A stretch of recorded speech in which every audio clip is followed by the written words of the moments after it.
Well, what can I say about step 7? Not a whole lot. I know that this is a place that at the end of our communion time of intimacy with the Lord, this is probably the one step that is unexplainable as far as when it comes to you and me personally. At that place, when I got to this step, as I shared previously in these videos, that it was very difficult for me when I began to think about the cherubim and God speaking over the mercy seat, and what possibly could he have spoken to the priest, something that we're never going to know. And even Hebrews, and I believe chapter 9 says, of that time we do not know what was spoken. And so we'll just have to wait until we get to heaven in his presence. One of the questions I know I would ask is, what did you speak to the priest? Once a year, what did you speak? And I'm seeking just to go into the holiest of all and take that seventh step.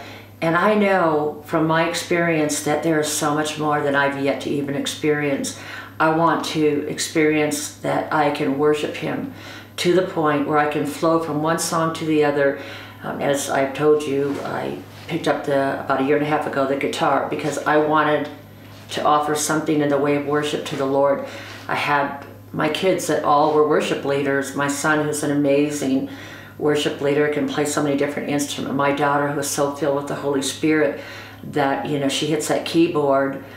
It is amazing. You can tell the difference between somebody that sits at a piano and plays music and songs, and even Christian songs, and one who sits at that keyboard or piano and begins to worship the Lord, who is so filled with her Spirit. She is so filled with the Spirit that you can feel it. You can feel God's presence, the Holy Spirit's presence. So that's what I wanted. And my younger daughter too has worked with her with worship before as well.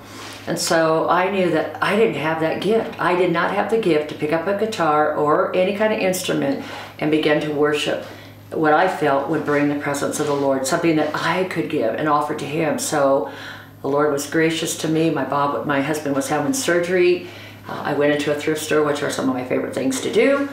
And I saw a guitar there for $50 at the thrift store, and I picked it up, and I've been playing it ever since. And I was very fortunate that my wonderful niece in Nevada gave me a guitar that she bought that she never used, and to this day it's like it goes everywhere with me.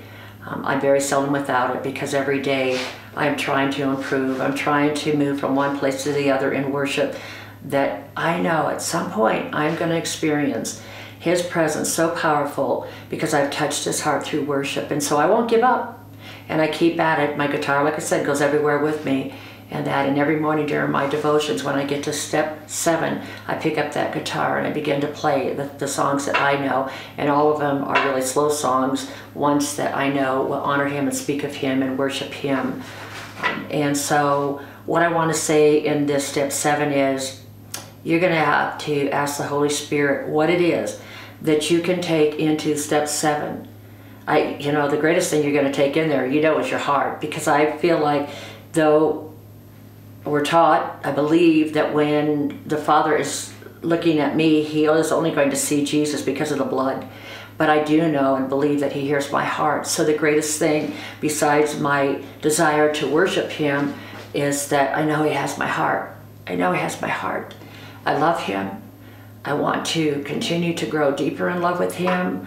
I am a person who stands by the Word of God. I don't compromise. Am I perfect by any means? No.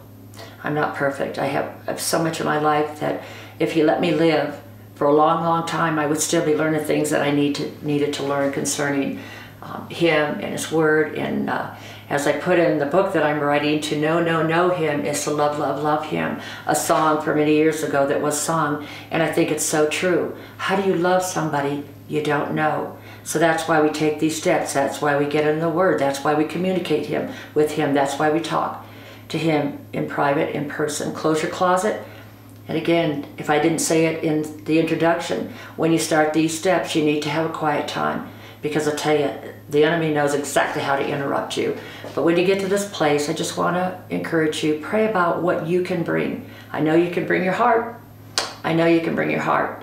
And your heart belongs to the Lord, then he has something special there. I don't know if I mentioned this in previous videos, But he's not looking for lip service. He is looking for your heart. He doesn't receive lip service.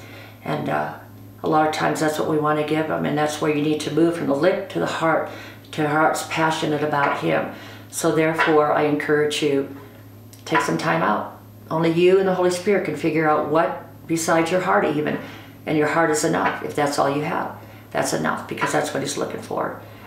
I want you to have time of intimacy. I want you to experience all that there is that he wants you to experience. And I think it's going to take time for that to happen. It doesn't just happen. I've been doing this for 1.5 years, like I said previously. And I still know when I get into step 7 to the holiest of all, I know there's something so much more that I get to experience. And I have to keep offering my sacrifice to him until I know that, wow, I have touched his heart in such a way. It's going to come down.